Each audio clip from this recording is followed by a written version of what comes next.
കാട് പൂത്തുലഞ്ഞു നിൽക്കുന്നത് കണ്ടിട്ടുണ്ടോ?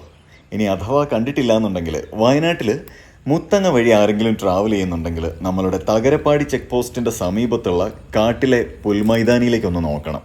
അവിടെ ചുവന്ന നിറത്തിലുള്ള പൂക്കളുടെ ഒരു വർണ്ണ വിസ്മയം ഒരുക്കിയിട്ടുണ്ട് കാട് നമ്മൾക്കായിട്ട്. അപ്പോൾ ഗുണ്ട്ലുപേട്ടയിലേക്കൊക്കെ പൂപ്പാടം കാണാൻ പോകുന്ന ആളുകൾ അവിടേക്ക് പോകുന്നതിന് മുമ്പ് മുത്തങ്ങ വഴി പോകുമ്പോൾ തകരപ്പാടിയിലുള്ള പ്രകൃതി നമ്മൾക്കായിട്ട് ഒരുക്കിയിരിക്കുന്ന ഈ വർണ്ണ കാഴ്ച ഒന്ന് കണ്ടിട്ട് വേണം പോവാൻ.